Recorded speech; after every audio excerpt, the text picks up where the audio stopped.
और कीचड़ फैला हुआ है। अन्नदाता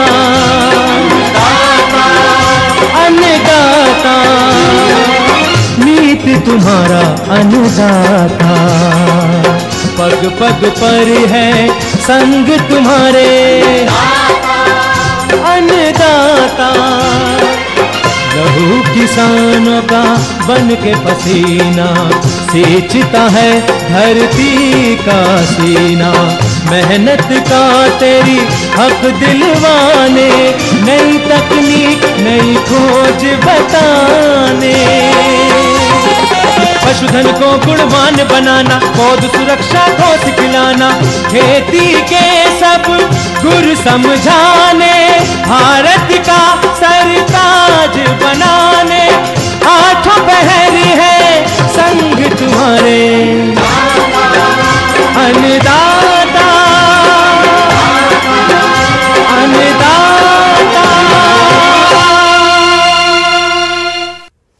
नमस्कार, मैं हूं आपके साथ विभा उपाध्याय और आप सभी दर्शकों का अन्नदाता कार्यक्रम में स्वागत करती हूं। हमारे देश का किसान जन का पोषक है, वो श्रम का देवता है, अन्नदाता है। उसमें ही भारत की आत्मा निवास करती है और ऐसे ही किसानों की प्रगति के लिए हम खेती बाड़ी से जुड़ी हुई बहुत सी नई लाभकारी जानकारियां हर रोज सुबह लेकर आते हैं। तो चलिए कार्यक्रम शुरू करने से पहले देखते हैं क्या है आज के अन्नदाता में। पपीता की बागवानी करके कमाए कम समय में अच्छी आय। गिनी फाउल पक्षियों का पालन करना है रोजगार का बेहतर जरिया।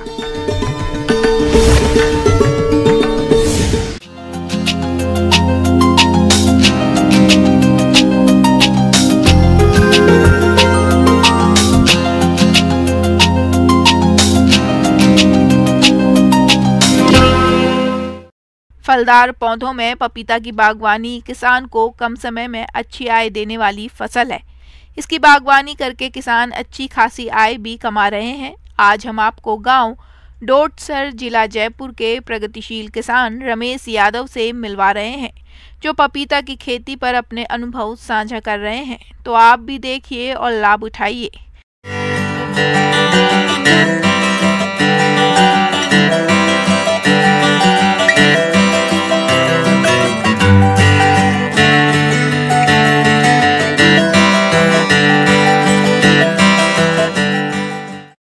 मैं आपको पपीता के पौध तैयार करते हैं उसके बारे में बता रहा हूँ। किसान भाइयों, ये किसान पपीता की पौध उन्नत तकनीक से कर रहे हैं, जिससे इनके पौधे खराब नहीं होते हैं और स्वस्थ पौध की प्राप्ति होती है।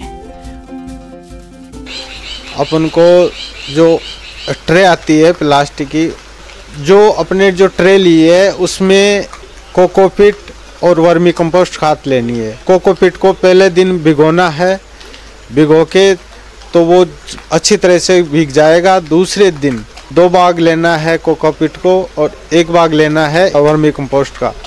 उसको मिक्स करके जो अपने ट्रे लिए उसमें भरना है। उसको ज़्यादा दबाना भी नहीं है, हाथ से फेर के उसको भर देना है। भर के उसमें जैसे जारा है उससे पानी देने से उसमें क्या पूरा में नमी हो जाएगी। जो अपने पौध तैयार कर रहे हैं उस बीज को अपन बोरी के टाट में 3 दिन के लिए भिगोना है। 3 दिन के लिए भिगोने के बाद में उसको हल्की सी धूप में उसको सुखाना है।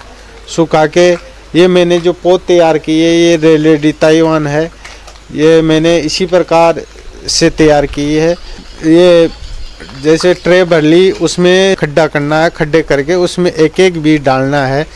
एक एक बीज डालने के बाद में उसको थोड़ा थोड़ा ढकना है। इसमें विशेष प्रकार से ध्यान तो ये रखना है, पानी का ध्यान रखना चाहिए।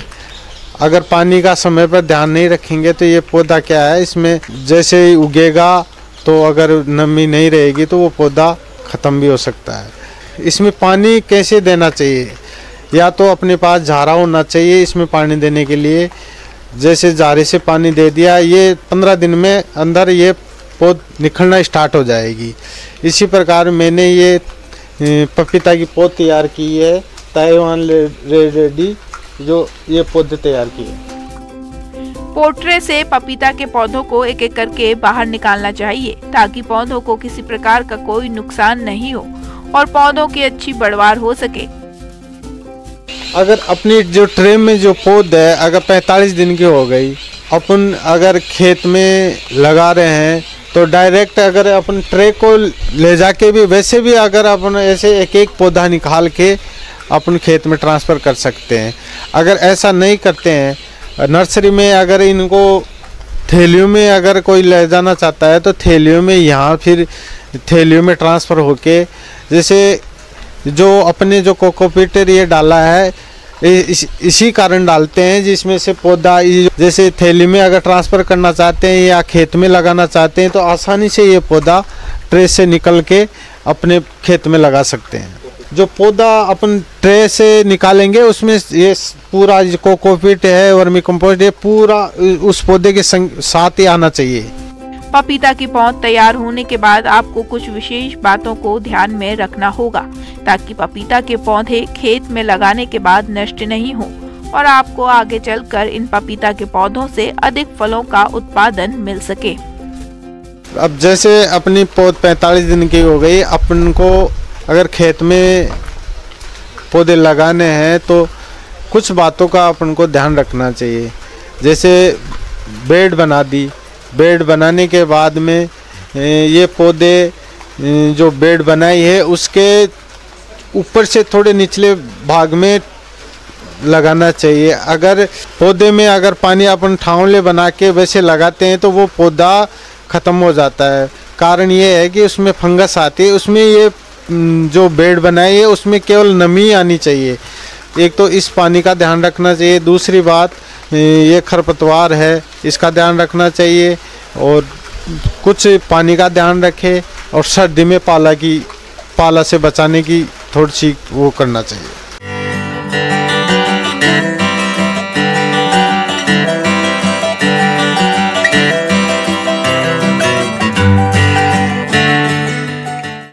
किसान भाइयों, अभी तक आपने खेती से जुड़ी हुई कुछ उपयोगी जानकारियां देखी। अब लेते हैं एक छोटा सा ब्रेक, जल्द लौटेंगे और कार्यक्रम में आगे भी है खेती बाड़ी से जुड़ी हुई महत्वपूर्ण जानकारियां, तो बने रहिए हमारे साथ।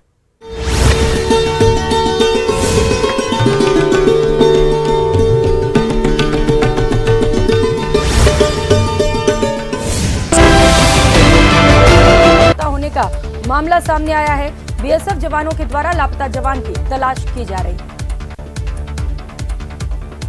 झुंझुनू जिले के मंडावा कस्बे में घर घर कचरा संग्रहण ठेकेदार द्वारा कुल 600 क्यूआर कोड प्लेट कस्बे के प्रत्येक वार्ड में गलियों की एंट्री और एग्जिट पर लगाई जा रही है। कचरा संग्रहण वाहन जीपीएस डिवाइस सिस्टम से जुड़े रहेंगे। जैसलमेर जिले के पोकरण व्यापारियों ने तीसरे दिन भी धरना जारी रखा।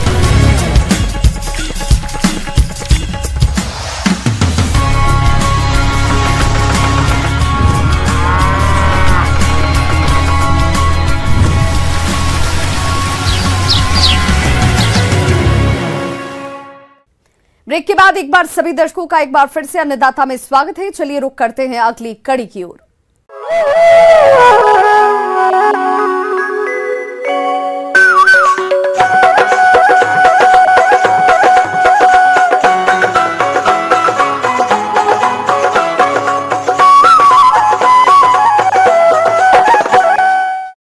कृषि से जुड़े व्यवसायों में गिनी फाउल पक्षियों का पालन किया जाने लगा है। इसका पालन अंडा और मांस के लिए किया जाता है। इन पक्षियों के पालन में मुर्गी पालन की तुलना रोग कम लगते हैं और इनके खान पान पर खर्चा भी कम आता है। तो आइए गिनी फाउल पालन के बारे में विस्तार से जानते हैं पशु विशेषज्ञ डॉक्टर संदीप कुमार सुमन से।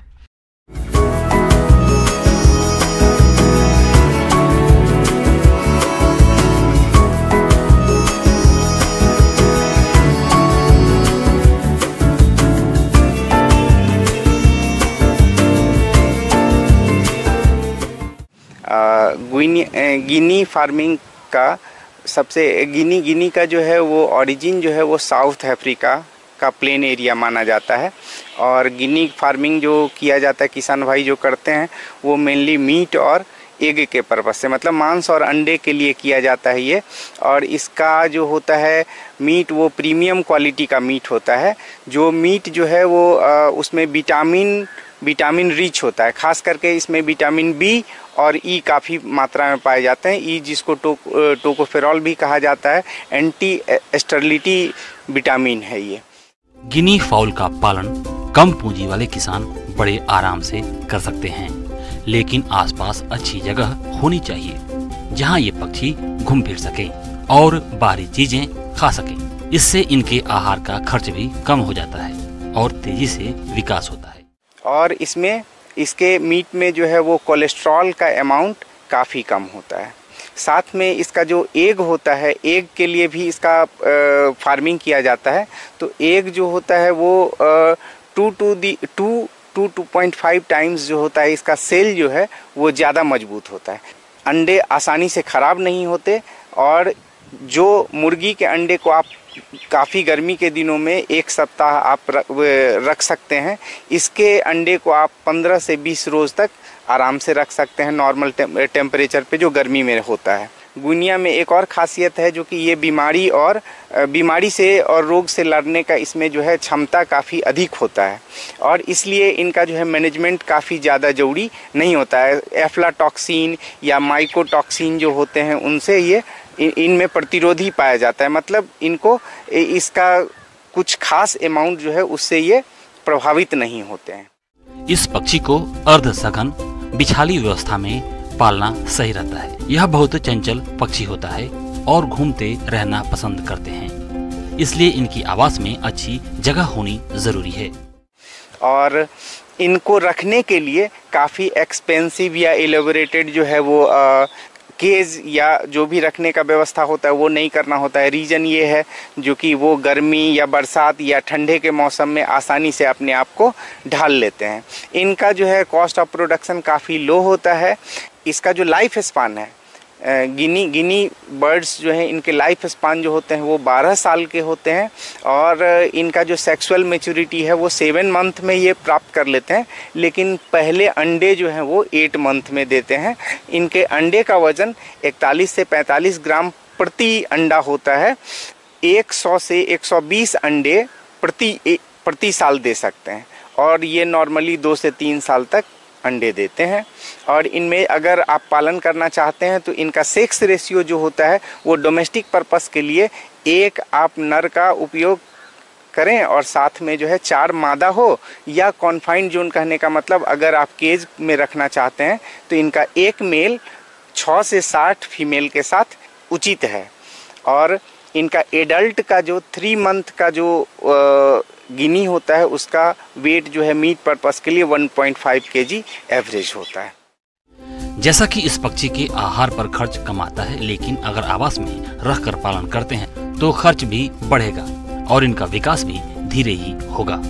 इसलिए इनको रोज 4 से 5 घंटे घूमकर खाने के लिए जरूर छोड़ें। ये फसलों को नुकसान बिल्कुल नहीं करते हैं और 50% तक आहार का खर्चा बचता है। बाहर खाने के बावजूद भी इनको घर में भी आहार जरूर दें। इनको वही आहार दिया जाता है जो मुर्गियों को दिया जाता है।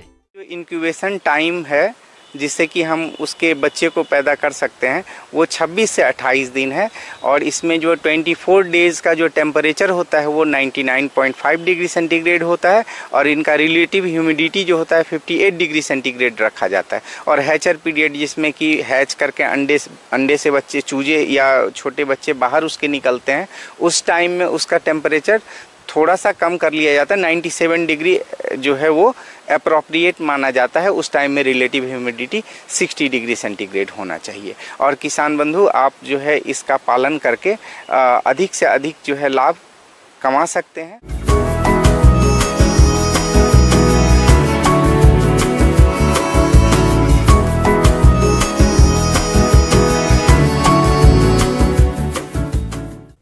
आगे और भी हैं खेतीबाड़ी से जुड़ी हुई बहुत सी रोचक जानकारियां, पर यहां रुकेंगे एक छोटे से ब्रेक के लिए। जल्द हाजिर होते हैं।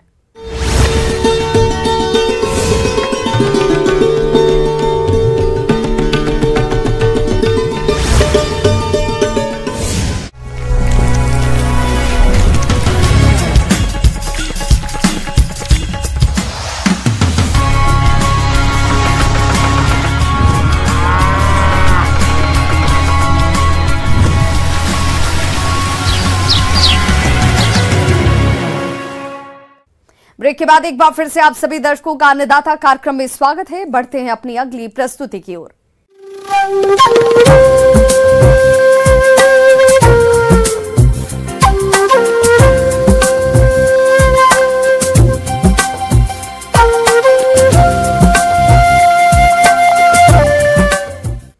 मौसम के अनुसार प्रबंधनों पर ही टिकी है आपकी खेतीबाड़ी और इसलिए मौसम पूर्वानुमान और उस पर आधारित साप्ताहिक कृषि सलाह इस प्रकार है।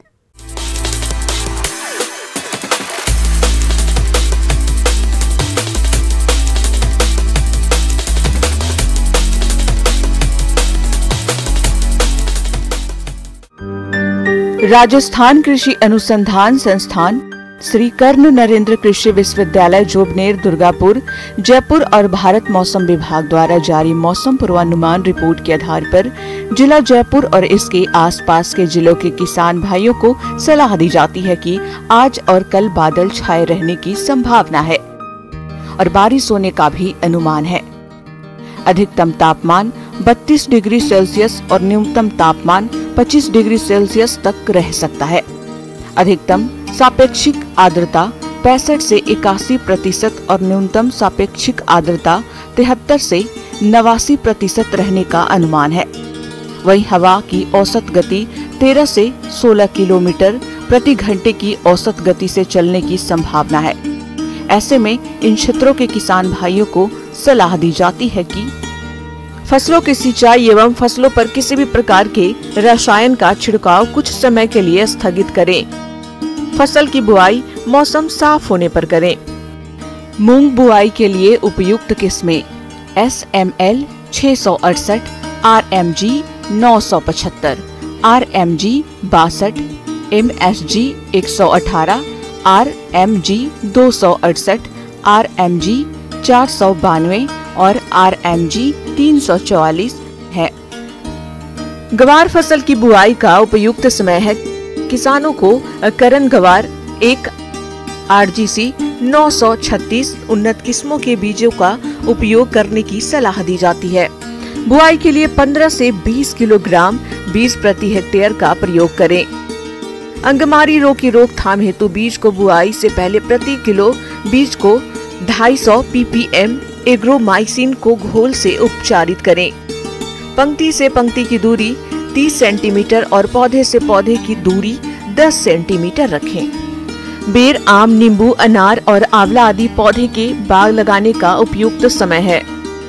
किसानों को सलाह दी जाती है कि वे जल संचयन टैंक या जल संचयन की किसी भी विधि में भविष्य के लिए वर्षा जल की एक एक बूंद को संरक्षित करें। तिल की 8T 46, 8T 125, 8T 346 एवं 8T 351 उन्नत किस्में हैं। तिल की शाखा वाली किस्मों के लिए 2 किलोग्राम तथा शाखा रहित किस्मों के लिए 4 से 5 किलोग्राम बीज दर प्रति हेक्टेयर रखें। बीज को बुआई से पूर्व 3 ग्राम थाइरम या कैप्टान फफूंदनाशी से उपचारित करके बुआई करें। बाजरा की बुआई का उपयुक्त समय जून के अंतिम सप्ताह से जुलाई के तृतीय सप्ताह तक है। बुआई मौसम साफ होने पर करें। किसानों को RHB 223, RHB 234, RHB 177, RHB 173, RHB 154, HHB 299, HHB 67, improved राज्य 171, MPMH 17, MPMH 21 उन्नत किस्मों के बीज का उपयोग करने की सलाह दी जाती है। बुआई के लिए 4 से 5 किलोग्राम प्रति बीज हेक्टेयर का प्रयोग करें। पंक्ति से पंक्ति की दूरी 40 से 45 सेंटीमीटर और पौधे से पौधे की दूरी 15 सेंटीमीटर रखें। टमाटर की फसल में सफेद मक्खी की रोकथाम हेतु मैलाथियान 50 EC 1 मिली प्रति लीटर पानी में मिलाकर छिड़काव करें। घरेलू पशुओं को बारिश के सीधे संपर्क में आने से बचाएं। उनके शेड में पानी जमा न होने दें। उनके कूड़े को सुखा रखने की कोशिश करें।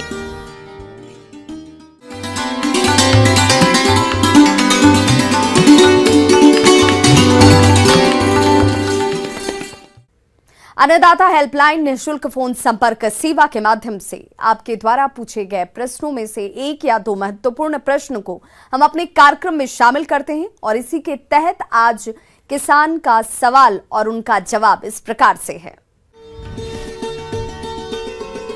अन्नदाता निःशुल्क फोन संपर्क सेवा के माध्यम से पूछे गए प्रश्नों में से आज हमने जिस प्रश्न को कार्यक्रम में शामिल किया है उसे पूछा है ग्राम सराणा, जिला अजमेर के कृषक शीशपाल सिंह ने।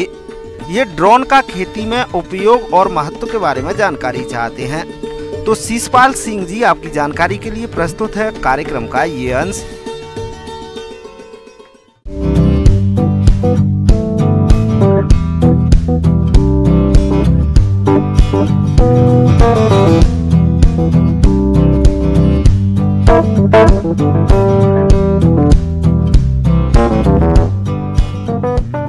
जैसा कि हम देख रहे हैं कि आज के जो कृषि में जो परिवर्तन आ रहे हैं, जो नई तकनीकें आ रही हैं, उनमें ड्रोन का एक बहुत ही उपयोगी काम है।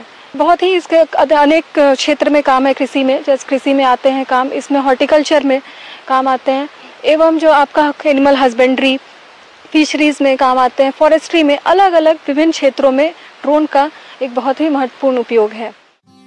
सबसे पहले तो आप ये जान लें कि ड्रोन एक आधुनिक मशीन है जो कि मानव के बिना उड़ान भर सकती है। इस मशीन को उड़ाने के लिए या निर्देशित करने के लिए रिमोट का इस्तेमाल किया जाता है, जिसे किसान या युवक प्रशिक्षण लेकर आसानी से चला सकते हैं। दुनिया भर में कृषि कार्यों के लिए आर्टिफिशियल इंटेलिजेंस और ड्रोन का उपयोग बढ़ रहा है। भारत में भी सरकार कृषि क्षेत्र में तकनीक के उपयोग को बढ़ावा दे रही है ताकि बेहतर उपज के साथ साथ किसानों की आय में भी वृद्धि हो। कृषि ड्रोन खेती के आधुनिक उपकरणों में से एक है जिसके इस्तेमाल से किसानों को काफी मदद मिल सकती है। बात करते हैं अगर हम कृषि की, तो कृषि में ड्रोन का जो सबसे पहला उपयोग का हम बताऊं तो इसका इस्तेमाल होता है कि जैसे कि अगर किसी क्षेत्र में अगर क्षेत्र अनडिलेटेड है, मतलब ऊपर नीचे है, मिट्टी किस तरीके की है, अन्यथा उसके वहाँ के ऊंची ज़मीन है, निचली ज़मीन है, इन सब चीज़ों का आप एक प्रेडिक्शन कर सकते हैं ड्रोन के द्वारा। इससे आपको ये फ़ायदा होगा कि आप वहाँ पे किस तरीके का एग्रीकल्चर अपनाना चाह रहे हैं, एग्रीकल्चर पैटर्न अपनाना चाह रहे हैं, उसमें आपको सहयोग होता है कि आप वहाँ पे कौन सी फसल लगाएंगे जो वहाँ की मिट्टी के लिए सही हो, वहाँ के किसानों को फ़ायदा दे। तो ड्रोन में जो कैमरे लगे होते हैं, ड्रोन कैमरा की सहयोग से आप वहाँ पे जो पौधों का निरीक्षण कर सकते हैं। पौधों के निरीक्षण में कई सारे पहलू आते हैं, जैसे कि उसमें कौन सा खरपतवार निकला हो, साथ ही उसमें जो हमारे पेड़ों में जो पौधों में आते हैं बीमारियों का दिक्कत, तो उन कैमरों के द्वारा हम उनमें ये डिटेक्ट कर सकते हैं कि इनमें कौन से रोग लगे हुए हैं, कौन से कीड़े लगे हुए हैं। इनसे आपको ये पता चलता है कि अगर आपको कौन सी दवा देनी है। तो जब खेत बहुत बड़े होते हैं तो इनमें मैनेजमेंट जो कहते हैं हम, वो बहुत ही हमारे लिए आसान हो जाता है। कृषि ड्रोन खेती के आधुनिक उपकरणों में से एक है जिसके इस्तेमाल से किसानों को काफी मदद मिल सकती है। ड्रोन से बड़े क्षेत्रफल में महज कुछ मिनटों में कीटनाशक, खाद या दवाओं का छिड़काव किया जा सकता है। इससे न सिर्फ लागत में कमी आएगी बल्कि समय की भी बचत होगी। साथ ही जिन क्षेत्रों में मजदूरों की समस्या रहती है वह ड्रोन उनकी कमी को काफी कम खर्चे में दूर कर सकता है। और इसका सबसे बड़ा फायदा ये होगा कि सही समय पर खेतों में कीट प्रबंधन किया जा सकेगा। उसके बाद इसमें अगर आपके फल निकले हुए हैं पौधों में, तो उसमें आप फल का भी ये देख सकते हैं कि फल की परिपक्वता हो चुकी है कि नहीं, इसमें फल की राइपनिंग सही से हुई है या नहीं है। उस हिसाब से आप उसकी जो है हार्वेस्टिंग की प्लानिंग कर सकते हैं कि हमें इससे कब जो है कटाई करनी है, कब फलों की तुड़ाई करनी है। तो इन सब चीज़ों का आपको इस्तेमाल आप ड्रोन के द्वारा कर सकते हैं। ये भी काम आता है, इसमें जो थर्मल सेंसर लगे होते हैं, इससे आप ये पहचान कर सकते हैं कि आपके जो खेतों में गाय, भैंस, बकरियां जो चर रही हैं वो कहाँ पे हैं। तो आपको ये ढूंढने में आसानी हो जाती है। तो इससे हमारे जो भी कृषि में जो मैनेजमेंट के जो कार्य होते हैं उनपे आपको बहुत ही आसानी महसूस होती है। ड्रोन कई प्रकार के सेंसर से लैस होता है। इसके लिए इसका खेती-बाड़ी क्षेत्र में इस्तेमाल करने से कई फायदे हैं। जैसे यदि बड़े क्षेत्र में सिंचाई हो रही है तो ड्रोन की मदद से निगरानी में मदद मिल सकती है। उन क्षेत्रों में पहचान कर सकते हैं जो बहुत शुष्क है। इससे किसान को पूरे क्षेत्र में बेहतर सिंचाई में सहायता मिल सकती है। ड्रोन सर्वेक्षण से फसलों की जल ग्रहण क्षमता, जल रिसाव, फसलों में कीट और बीमारियों का प्रकोप, फसलों का डाटा रखने में सहायता, मृदा विश्लेषण सहित कई कार्यों में सहायता मिलती है। मल्टी स्पेक्ट्रल सेंसर बीज रोपण के पैटर्न, पूरे क्षेत्र की मिट्टी का विश्लेषण, सिंचाई और नाइट्रोजन स्तर के प्रबंधन के लिए उपयोगी डाटा को हासिल करने में मदद कर सकता है और सटीक 3D मैपिंग से किसान अपने खेत की मिट्टी की स्थिति का अच्छी तरह से विश्लेषण कर सकते हैं। लेकिन इसके अलावा अगर हम बात करें तो हमारे किसान भाइयों के लिए ड्रोन जो है आज की परिवेश में एक रोजगार का भी जरिया है। अगर आप ड्रोन की ट्रेनिंग कर लें तो ड्रोन के द्वारा आप ट्रेनिंग करके एक लाइसेंस भी दी जाती है। जो ड्रोन जो सही से चलाते हैं उनके लिए ड्रोन का लाइसेंस दिया जाता है, तो वो एक उनके लिए एक रोजगार का जरिया बन सकता है। तो अगर बात करें हमारे अभी जो आने वाले जो फ्यूचर में जो हमारे एग्रीकल्चर में जो नए नए तकनीकें आ रही हैं उनमें ड्रोन एक बहुत ही उपयोगी यंत्र है और इसका इस्तेमाल करके जो किसान बंधु हैं वो बहुत ही फायदा पा सकते हैं। किसान ड्रोन कार्यक्रम के तहत कृषि समूह बनाकर आसानी से खरीद सकते हैं। इसके लिए किसानों को भारत सरकार की DGCA संस्था से 7 दिन का प्रशिक्षण लेना होगा। इसमें किसानों को ड्रोन को सुचारू रूप से चलाने की सारी तकनीकियां, नियमों और सावधानियों के बारे में प्रशिक्षण दिया जाता है, जिसका कोर्स कर किसान आसानी से ड्रोन का उपयोग कर सकते हैं। कई गवर्नमेंट इंस्टीट्यूट्स को जो है वो सरकार जो है वो ड्रोन प्रोवाइड करवा रही है ताकि वो किसानों के बीच डिमॉन्स्ट्रेशन कर सके और उनको ये ड्रोन तकनीक उनके द्वारा जो है किसानों तक पहुंच सके। एवं जो हमारे आजकल FPO की हम बात कर रहे हैं, जिसको किसान उत्पादक संगठन बोलते हैं, तो FPO के द्वारा भी ड्रोन को लिया जा सकता है, जिसमें भारत सरकार सब्सिडी दे रही है, जो कि SMAM जो है योजना के तहत किसान वहां से खरीद सकते हैं। ड्रोन का उपयोग करते समय आपको भारत सरकार से अधिकृत संस्था DGCA नियमों के बारे में जानना जरूरी है। इसके लिए आप DGCA के नियमों के प्रोटोकॉल को अवश्य पढ़ें और ड्रोन चलाते समय कुछ बातें जैसे मशीन का उपयोग तेज हवा चलने के दौरान नहीं करें। प्रशिक्षित युवा ही ड्रोन को चलाएं। ड्रोन का उपयोग DGCA के नियमों के अनुसार ही करें। ड्रोन को उड़ाते समय उसकी गति 8 मीटर प्रति सेकंड और जमीन से ऊंचाई लगभग 1 से 3 मीटर रखें। दवा का प्रयोग सही मात्रा में करें और उपयोग करने से पहले सभी यंत्रों जैसे नोजल, सेंसर आदि की जांच जरूर करें।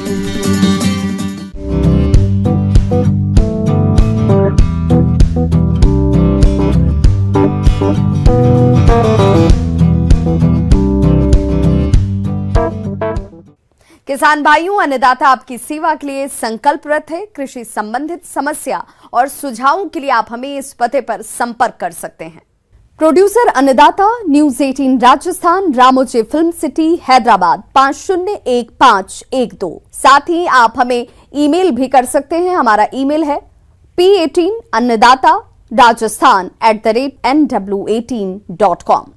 इसके अतिरिक्त आप हमें निःशुल्क हेल्पलाइन नंबर 180088922163 पर सोमवार से शनिवार सुबह 10 बजे से शाम 4 बजे के बीच संपर्क भी कर सकते हैं।